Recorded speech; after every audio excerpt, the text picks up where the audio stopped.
Cool. But let's talk about the defence of the realm, because we've got Coughlin here, Daily Telegraph defence editor, front page of the Telegraph today, quoting from Sir Tony Radakin, the Chief of the Defence Staff, saying China is now a nuclear threat to the West, and also Veterans Minister Alistair Khan saying British Army would be destroyed within a year if it had to fight Russia. Con, very good morning to you.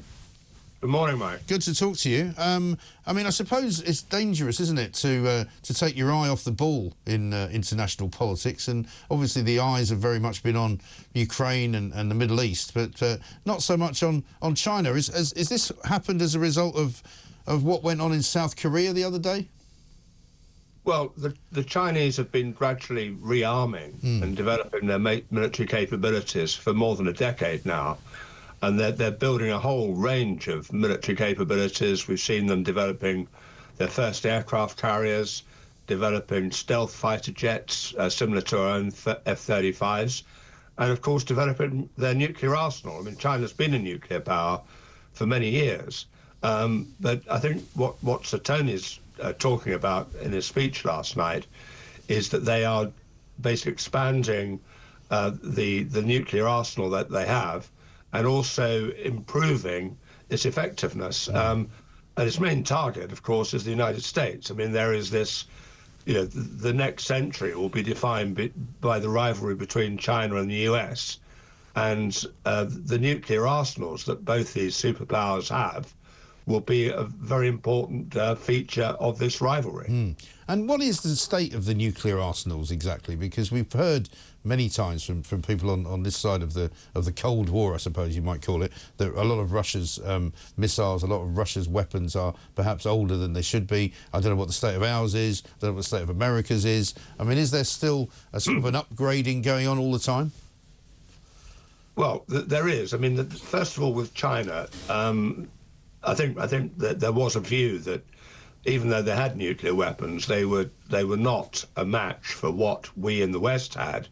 And of course, our nuclear weapons are sort of very closely linked to the American arsenals, and are almost sort of integrated with the American systems. Yeah. We are upgrading our own nuclear deterrent. We're taking our time.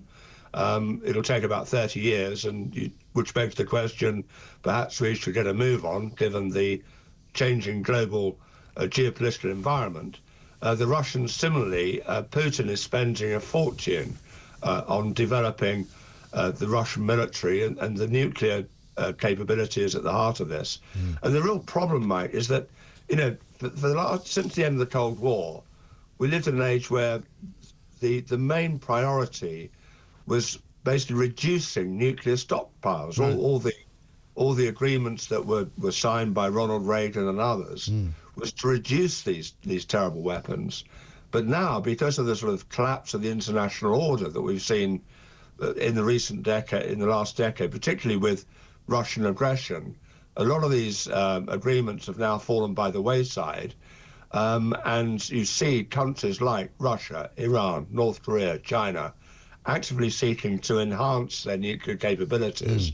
And they have one aim with these nuclear weapons, and that's to threaten our security. Right.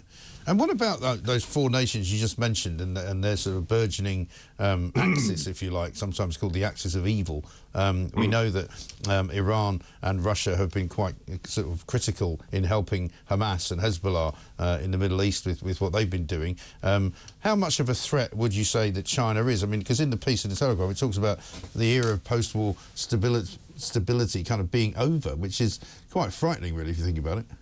Well, that's what I'm talking about with the sort of end of the sort of nuclear negotiations to reduce nuclear weapons. Now everybody's talking about how do we get more of them, which is a complete sea change. I think it is very risky. I mean, when you look at what happened in Ukraine, which of course is a conventional military operation, that was basically a failure of deterrence. You know, NATO failed to deter Russia from invading Ukraine. Now, the reason we've kept the peace since we entered the nuclear age at the end of the Second World War, deterrence has been a key. The Russians haven't used nuclear weapons against us, or the Soviets, or the Chinese, because they knew they'd be wiped out if they did. The problem now with this new generation of weapons, and of course, you know, excuse me, there's talk that they can be launched from space. Is do we have the ability to defend ourselves against them?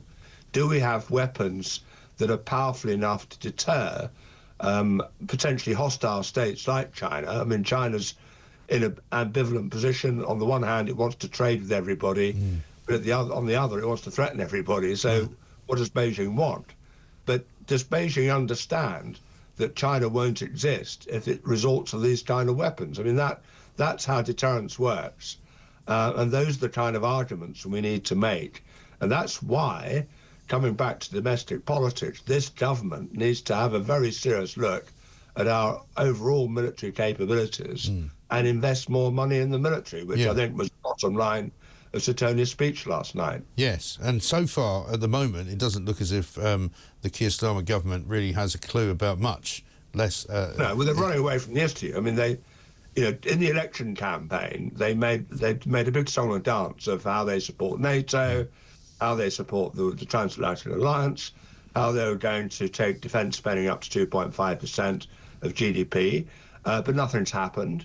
All they've done is cut some warships and carry on wittering on about this 22 billion black hole. Well, the Chinese don't care about black holes in the budget. They care about whether we've got sufficient military kit to defend ourselves and protect our interests. And at the moment, we don't. No, exactly right. Good to talk to you, Con. We've got to run. Thank you very much indeed. Con Coughlin there from the Daily Telegraph's Defence Department. He's Defence Editor, of course.